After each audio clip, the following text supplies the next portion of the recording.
Hello बच्चों, चलिए प्रश्न पढ़ते हैं। प्रश्न दिया कि नीचे दिए गए इलेक्ट्रॉनिक विन्यास वाले तत्वों में से किसकी आयनन एंथैल्पी उच्चतम है। तो सबसे पहले बात करें अगर इस प्रश्न में मुख्य अवधारणा की, तो देखो क्या होगी। मुख्य अवधारणा जो इस प्रश्न में होगी वो होगी आयनन एंथैल्पी। आयनन एंथैल्पी तो देखो क्या होती है आयनन एंथैल्पी की, किसी विलगित गैसीय परमाणु, किसी विलगित गैसीय परमाणु के बाह्यतम कोश में से, बाह्यतम कोश में से एक इलेक्ट्रॉन निकालने, एक इलेक्ट्रॉन निकालने के लिए दी गई ऊर्जा को आयनन एंथैल्पी कहते हैं। आयनन एंथैल्पी कहते हैं।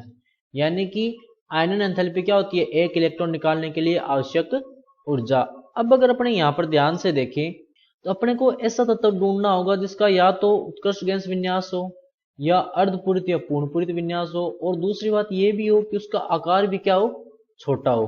तो अगर अपने पहला पहला देखें जो नियोन वाला इलेक्ट्रॉनिक विन्यास है, जैसे Ne3s2 3p1।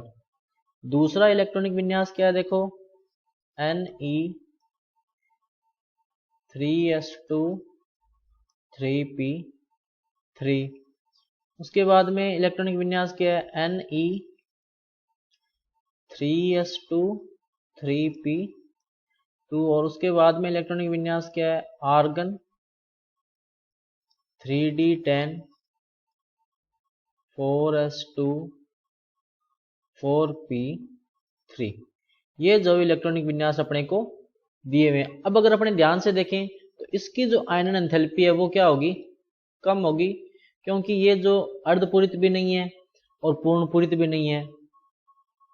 इसी तरह ये वाला जो है 3p2, इसकी भी आयनन एंथैल्पी क्या होगी, कम होगी, क्योंकि इसमें भी क्या है, पी कक्षक जो है अर्धपूरित नहीं है। और अपने को पता है अर्धपूरित और पूर्णपूरित कक्षक जो होते हैं उनमें से इलेक्ट्रॉन निकालने के लिए अधिक ऊर्जा देनी पड़ती है। अब अगर अपन इन दोनों में देखें, ये वाले जो दो हैं, एक ये दूसरा और एक ये चौथा, दोनों में देखो अर्धपूरित इलेक्ट्रॉनिक विन्यास है, p3 इसमें और p3 उसमें है। लेकिन जो ये है तत्व है, ये वाला जो तत्व है, इसका आकार क्या है, कम है। आकार कम है ना, क्योंकि देखो यहाँ पर नियोन गैस है 10, तो 12 और 3 15 नंबर पे ही आ गया ये। लेकिन ये देखो कितने नंबर पे चला गया, 18 नंबर पे आर्गन गैस होगी, 10 ये हो गए 28 और 2 30 और 3 33 नंबर पे, और ये कहाँ पे है, 15 नंबर पे। तो इसका जो आकार जो होगा क्या होगा, बड़ा।